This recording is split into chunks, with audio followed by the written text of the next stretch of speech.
A chave de ouro da oração. Clame a mim e eu responderei, e lhe mostrarei coisas grandes e firmes que você não conhece. Jeremias capítulo 33, versículo 3. Algumas das obras mais eruditas do mundo cheiram a óleo da meia-noite, mas os livros e ditados mais espirituais e reconfortantes dos homens geralmente têm um sabor de umidade de prisão. Eu poderia citar muitos exemplos. O Peregrino de John Bunyan pode ser suficiente em vez de uma centena de outros. E este nosso bom texto, todo mofado e frio com a prisão em que Jeremias estava, tem, no entanto, um brilho e uma beleza sobre ele que nunca teria se não tivesse vindo como uma palavra animadora ao prisioneiro do Senhor trancado no pátio da prisão. O povo de Deus, sempre, em sua pior condição, descobriu o melhor de seu Deus. Ele é bom em todos os momentos, mas ele parece estar no seu melhor quando eles estão no seu pior. Como você pôde suportar sua longa prisão tão bem? Disse um ao Landgrave de Hesse, que havia sido trancado por seu apego aos princípios da reforma. Ele respondeu: as consolações divinas dos mártires estavam comigo. Sem dúvida, há um consolo mais profundo, mais forte do que qualquer outro que Deus guarda para aqueles que, sendo suas testemunhas fiéis, têm que suportar tribulações extremamente grandes da inimizade do homem. Há uma aurora gloriosa para a zona frígida, e estrelas brilham nos céus do norte com esplendor incomum. Hitchford tinha um ditado curioso de que, quando foi lançado nas adegas da aflição, ele se lembrou de que o grande rei sempre guardava seu vinho lá, e começou a procurar imediatamente pelas garrafas de vinho e a beber dos vinhos nas borras bem refinados. Aqueles que mergulham no mar da aflição trazem pérolas raras. Vocês sabem, meus companheiros, na aflição que é assim. Vocês, cujos ossos estavam prontos para sair da pele, por muito tempo deitados no leito cansado, vocês que viram seus bens terrenos serem levados para longe de vocês e foram reduzidos bem perto da pobreza, vocês que foram ao túmulo essas 7 vezes, até temerem que seu último amigo terreno fosse levado pela morte implacável, todos vocês provaram que ele é um Deus fiel, e que assim como suas tribulações abundam, assim também suas consolações abundam por Cristo Jesus. Minha oração, ao ler este texto essa manhã, é que alguns outros prisioneiros do Senhor possam ter sua alegre promessa dita a eles, que vocês que estão presos e não podem sair por causa da atual tristeza de espírito, possam ouvi-lo dizer, como um suave sussurro em seus ouvidos e em seus corações: invoque-me e eu lhe responderei, e lhe mostrarei coisas grandes e poderosas que você não conhece. O texto, naturalmente, se divide em 3 partículas distintas da verdade de Deus. Sobre estas, falemos conforme formos capacitados por Deus, o Espírito Santo. Primeiro, a oração ordenada: clame a mim. Segundo, uma resposta prometida: e eu te responderei. Terceiro, a fé encorajada: e te mostrarei coisas grandes e firmes que tu não sabes. O primeiro título é a oração ordenada. Não somos meramente aconselhados e recomendados a orar, mas ordenados a orar. Esta é uma grande condescendência. Um hospital é construído. É considerado suficiente que a admissão gratuita seja dada aos doentes quando eles a procuram, mas nenhuma ordem no conselho é feita para que um homem deva entrar em seus portões. Uma cozinha comunitária é bem provida no auge do inverno. É promulgado um aviso de que aqueles que são pobres podem receber comida mediante solicitação, mas ninguém pensa em aprovar um ato de parlamento obrigando os pobres a virem e esperarem na porta para receber a caridade. Acredita-se que seja suficiente oferecê-la sem emitir qualquer tipo de mandato para que os homens a aceitem. No entanto, tão estranha é a paixão do homem, por um lado, que o faz precisar de um comando para ser misericordioso com sua própria alma, e tão maravilhosa é a condescendência de nosso Deus gracioso, por outro, que ele emite um comando de amor, sem o qual nenhum homem nascido de Adão participaria do banquete do Evangelho, mas preferiria morrer de fome do que vir. Na questão da oração, é assim mesmo. O próprio povo de Deus precisa, ou então receberia, uma ordem para orar. Por que isso? Porque, queridos amigos, esquecemos de baixar as janelas das lojas, não esquecemos de ser diligentes nos negócios, não esquecemos de ir para nossas camas para descansar, mas frequentemente esquecemos de lutar com Deus em oração e de passar, como deveríamos passar, longos períodos em comunhão consagrada com o nosso Pai e nosso Deus. Com tantos professores, o livro Razão é tão volumoso que você não consegue movê-lo. E a Bíblia, representando sua devoção, é tão pequena que você quase poderia colocá-la no bolso do seu colete. Horas para o mundo, momentos para Cristo. O mundo tem o nosso melhor e nosso armário de oração os restos do nosso tempo. Damos nossa força e frescor aos caminhos de Mamon e nossa fadiga aos caminhos de Deus. Portanto, é que precisamos ser ordenados a atender a esse mesmo ato que deveria ser nossa maior felicidade, pois é nosso maior privilégio realizar, encontrar-se com nosso Deus. Invoca-me, ele diz, pois sabe que somos propensos a esquecer de invocar a Deus. O que você quer dizer, ó dorminhoco? Levanta-te e invoca o teu Deus. É uma exortação que é necessária para nós, assim como para Jonas na tempestade. Deus entende o quão pesados os corações temos, às vezes, quando sob um senso de pecado. Satanás nos diz: por que você deveria orar? Como você pode esperar prevalecer? Você diz em vão: eu me levantarei e irei para o meu pai, pois você não é digno de ser um de seus servos contratados. Como você pode ver o rosto do rei depois de ter agido como traidor contra ele? Como você ousará se aproximar do altar quando você mesmo o profanou e quando o sacrifício que você traria ali é um pobre e poluído? Ó irmãos, é bom para nós que sejamos ordenados a orar, ou então, em tempos de pesar, podemos desistir. Por mais inapto que eu seja, eu rastejarei até o escabelo da graça divina.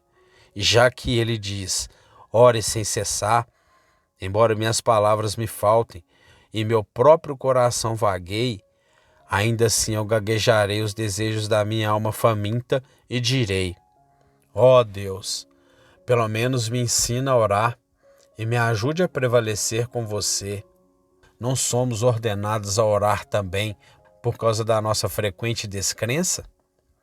A descrença sussurra: que proveito há se você buscar o Senhor sobre tal e tal assunto? Este é um caso completamente fora da lista daquelas coisas em que Deus interpôs. E, portanto, diz o diabo, se você estivesse em qualquer outra posição, você poderia descansar no poderoso braço de Deus, mas aqui sua oração não lhe valerá. Ou é um assunto muito trivial, ou está muito conectado com coisas temporais, ou então é um assunto em que você pecou demais, ou então é um negócio muito alto, muito difícil, muito complicado. Você não tem o direito de levar isso diante de Deus. Assim, sugere o demônio imundo do inferno. Portanto, está escrito como um preceito cotidiano adequado a todos os casos em que um cristão pode ser lançado. Clame a mim, clame a mim. Você está doente? Você quer ser curado? Clame a mim, pois eu sou o grande médico. A providência o incomoda? Você tem medo de não prover coisas honestas aos olhos dos homens? Clame a mim. Seus filhos o aborrecem? Você sente algo mais afiado do que o dente de uma víbora, uma criança ingrata? Clame a mim. Suas tristezas são pequenas, mas dolorosas, como pequenas pontas e picadas de espinhos? Clame a mim. Seu fardo é pesado, como se fosse fazer suas costas quebrarem sobre sua carga? Clame a mim. Lança teu fardo sobre o Senhor, e Ele te susterá. Ele nunca permitirá que o justo seja abalado. No vale, na montanha, na rocha estéril, no mar salgado, submerso sob as ondas, e erguido aos poucos sobre a crista das ondas, na fornalha quando as brasas estão brilhando, nos portões da morte quando as mandíbulas do inferno se fecham sobre você. Não cesse, pois o mandamento para sempre se dirige a você. Clame a mim. A oração ainda é poderosa e deve prevalecer com Deus para lhe trazer sua libertação. Estas são algumas das razões pelas quais o privilégio da súplica também é mencionado na Sagrada Escritura como um dever. Há muito mais, mas estes serão suficientes esta manhã. Não devemos deixar nossa primeira parte até que tenhamos feito outra observação. Devemos ficar muito contentes que Deus nos deu este mandamento em sua palavra para que seja certo e permanente. Você pode recorrer a 50 passagens onde o mesmo preceito é proferido. Não leio com frequência nas Escrituras. Não matarás, não cobiçarás. A lei é dada 2 vezes, mas leio frequentemente os preceitos do Evangelho, pois se a lei é dada 2 vezes, o Evangelho é dado 70 vezes 7. Para cada preceito que não posso guardar por ser fraco pela carne, encontro 1000 preceitos que são doces e agradáveis para mim guardar, por causa do poder do Espírito Santo que habita nos filhos de Deus. E este mandamento de orar é insistido repetidamente. Pode ser um exercício oportuno para alguns de vocês descobrirem com que frequência nas Escrituras são instruídos a orar. Você ficará surpreso ao descobrir quantas vezes palavras como essas são dadas. Invoca-me no dia da angústia e eu te livrarei. Vós, povo, derramai o vosso coração diante dele. Buscai o Senhor enquanto se pode achar. Invocai-o enquanto está perto. Peçam e ser-vos-á dado. Busquem e encontrarão. Batam e ser-vos-á aberto. Vigiai e orai, para que Deus não se aproxime de vós. Continuai em oração. Não preciso multiplicar onde não poderia esgotar.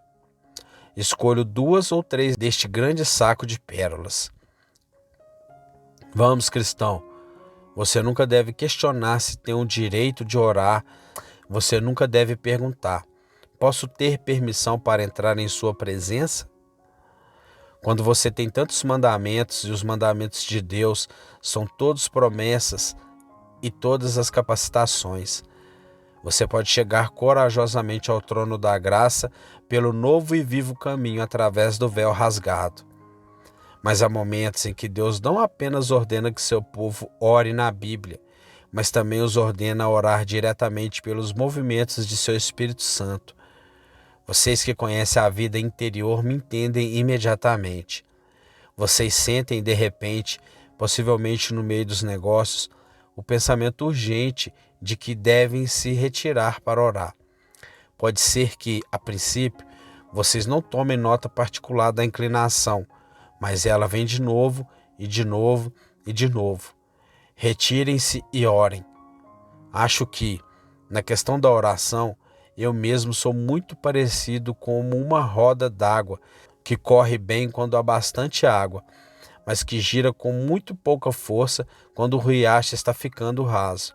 Ou como um navio que voa sobre as ondas, estendendo toda a sua lona quando o vento está favorável, mas que tem que virar mais laboriosamente quando há pouca brisa favorável.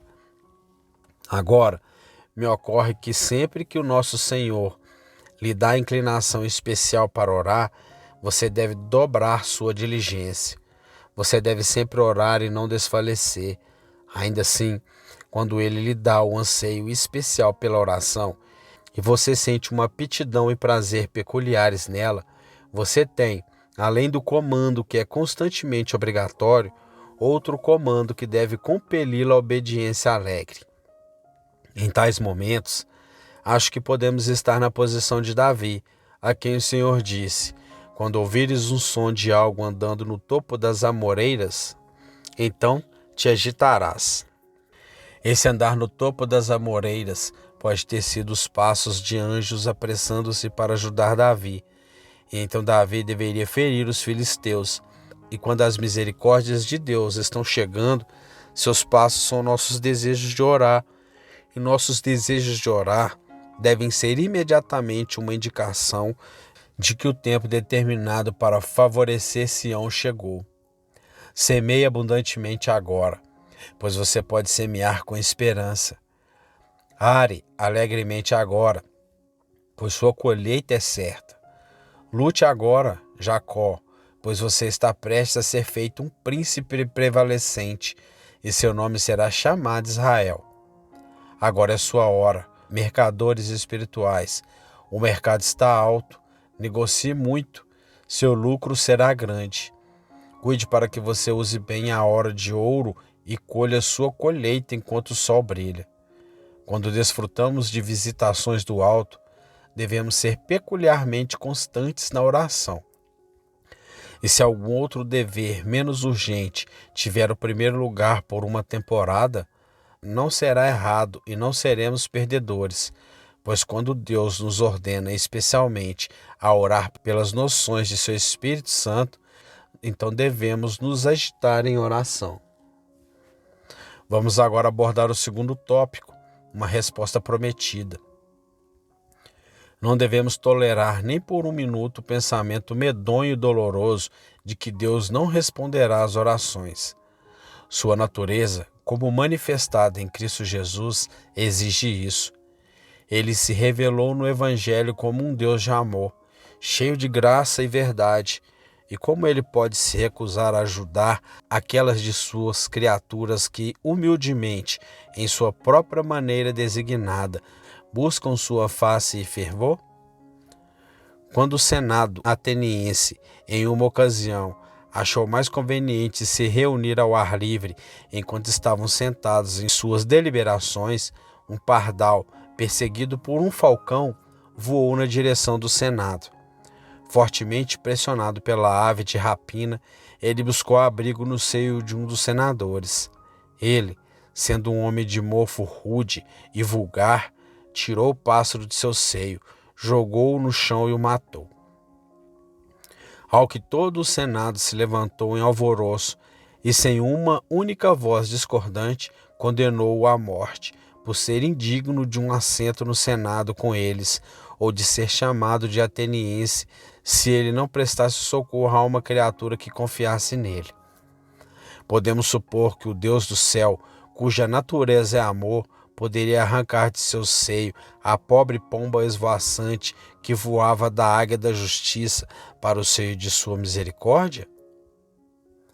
Ele nos dará o convite para buscar sua face, e quando nós, como ele sabe, com tanta trepidação de medo, ainda reunimos coragem suficiente para voar para o seu seio, ele então será injusto e ingrato o suficiente para se esquecer de ouvir nosso clamor e nos responder? Não pensemos tão duramente do Deus do céu. Vamos lembrar a seguir seu caráter passado, bem como sua natureza. Quero dizer, o caráter que ele conquistou para si mesmo por seus feitos passados de graça. Considerem, meus irmãos, aquela estupenda demonstração de generosidade. Se eu fosse mencionar mil, não poderia dar uma ilustração melhor do caráter de Deus do que aquele ato. Aquele que não poupou seu próprio filho, mas livremente o entregou por todos nós. E não apenas minha inferência, mas a conclusão inspirada de um apóstolo. Como não nos dará também com ele todas as coisas? Se o Senhor não se recusou a ouvir minha voz quando eu era um pecador culpado e um inimigo, como ele pode desconsiderar meu clamor agora que estou justificado e salvo? Como é que ele ouviu agora que sou seu filho, seu amigo? As feridas abertas de Jesus são as garantias seguras para a oração respondida. George Herbert representa naquele seu poema pitoresco Tebeng, o Salvador, dizendo: se você tiver algo para enviar ou escrever, não tenho bolsa, mas aqui há espaço. As mãos e a vista de meu Pai, acredite em mim, chegará com segurança. Que eu me importarei com o que você transmitir.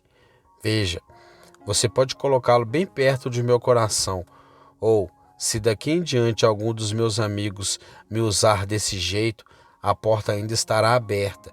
O que ele enviar, eu apresentarei e um pouco mais, não para o seu mal. Certamente, o pensamento de George Herbert era que a expiação era em si uma garantia de que a oração deveria ser ouvida, que o grande corte feito perto do coração do Salvador, que deixou a luz entrar nas profundezas do coração da divindade, era prova de que aquele que está sentado no céu ouviria o clamor de seu povo. Você interpretou mal o Calvário se acha que a oração é inútil. Mas, amados, temos a própria promessa do Senhor para isso. E Ele é um Deus que não pode mentir. Invoque-me no dia da angústia e eu lhe responderei. Ele não disse: tudo o que pedires em oração, credes que o tereis e o tereis? Não podemos orar de fato, a menos que acreditemos nessa doutrina. Porque é necessário que aquele que se aproxima de Deus creia que Ele existe e que é galardoador dos que o buscam. E se tivermos alguma dúvida sobre se nossa oração será ouvida, somos comparáveis àqueles que vacilam. Porque aquele que vacila é semelhante à onda do mar, impelida e agitada pelo vento. Não pense tal homem que receberá do Senhor alguma coisa. Além disso, não é necessário, mas ainda assim pode fortalecer o ponto, se acrescentarmos que nossa própria experiência nos leva a crer que Deus responderá à oração. Não devo falar por você, mas posso falar por mim mesmo. Se há algo que sei, algo de que estou completamente certo, além de qualquer dúvida, é que o fôlego da oração nunca é gasto em vão. Se nenhum outro homem aqui pode dizer isso, ouso dizer, e sei que posso provar. Minha própria conversão é o resultado da oração, longa, afetuosa, sincera, persistente. Os pais oraram por mim. Deus ouviu seus clamores, e aqui estou para pregar o Evangelho. Desde então, aventurei-me em algumas coisas que estavam muito além da minha capacidade, como eu pensava, mas nunca falhei, porque me lancei sobre o Senhor. Você sabe que, como igreja, não tenho escrúpulo em me entregar a grandes ideias do que poderíamos fazer por Deus, e realizamos tudo o que propusemos. Tenho buscado a ajuda, assistência e auxílio de Deus em todos os meus múltiplos empreendimentos, e embora eu não possa contar aqui a história da minha vida privada na obra de Deus, ainda assim, se fosse escrito, seria uma prova permanente de que há um Deus que responde às orações. Ele ouviu minhas orações, não de vez em quando, nem uma ou duas vezes, mas tantas vezes que se tornou um hábito para mim expor meu caso diante de Deus com a certeza absoluta de que tudo que eu pedir a Deus, Ele me dará. Não é agora um talvez ou uma possibilidade. Eu sei que meu Senhor me responde e não ouso duvidar. Seria realmente uma loucura se eu fizesse isso. Assim como tenho certeza de que uma certa quantidade de alavancagem levantará um peso, também sei que uma certa quantidade de oração obterá qualquer coisa de Deus. Assim como a nuvem de chuva traz a chuva, a oração traz a bênção. Assim como a primavera espalha flores, a súplica garante misericórdias. Em todo o trabalho há lucro, mas acima de tudo na obra de intercessão. Tenho certeza disso, pois o colhi. Assim como eu confio no dinheiro da rainha e nunca deixei de comprar o que quero quando produzo o dinheiro, então eu confio nas promessas de Deus e pretendo fazê-lo até que eu descubra que Ele me dirá apenas uma vez que elas são moedas de base e não servirão para negociar no mercado do céu. Mas por que eu deveria falar? Ó irmãos, todos vocês sabem em seus próprios corações que Deus ouve orações. Se não sabem, então onde está seu cristianismo? Onde está sua religião? Vocês precisarão aprender quais são os primeiros elementos da verdade de Deus, pois todos os santos, jovens ou velhos, devem estabelecer como certo que Ele ouve orações. Ainda lembre-se de que a oração deve ser sempre oferecida em submissão à vontade de Deus, que quando dizemos Deus ouve a oração, não pretendemos com isso que Ele sempre nos dê literalmente o que pedimos. Queremos dizer, no entanto, isto, que Ele nos dá o que é melhor para nós e que se Ele não nos dá a misericórdia que pedimos em prata, Ele a concede em ouro. Se Ele não tira o espinho da carne, ainda assim Ele diz, minha graça é suficiente para você. E isso dá no mesmo no final. Lord Bolingbroke disse a ela para ser consistente com a submissão à vontade divina. Meu senhor, ela disse, isso não é uma questão de dificuldade. Se eu fosse um cortesão de algum rei generoso e ele me desse permissão para pedir qualquer favor que eu quisesse dele, eu deveria ter certeza de colocá-lo assim. Vossa Majestade ficará graciosamente satisfeita em me conceder tal e tal favor. Mas, ao mesmo tempo, embora eu deseje muito, se isso de alguma forma prejudicar a honra de Vossa Majestade, ou se no seu julgamento de Vossa Majestade parecer melhor que eu não tenha esse favor, ficarei tão contente em ficar sem ele quanto em recebê-lo.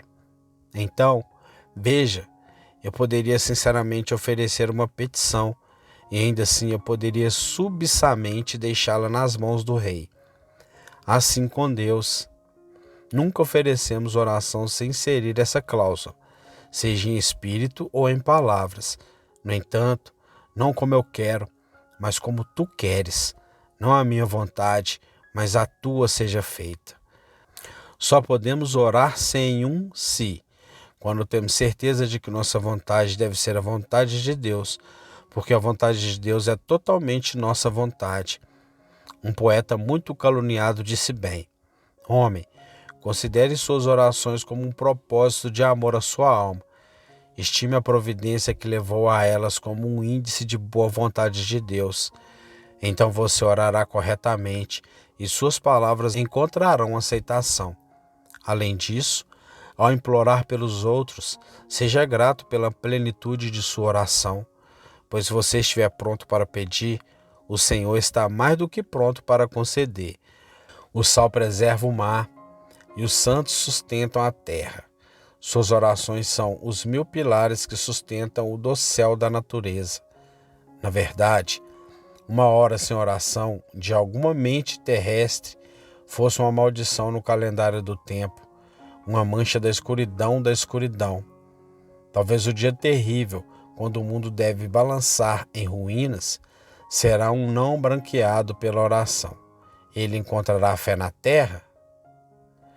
Pois há uma economia de misericórdia, como de sabedoria, poder e meios.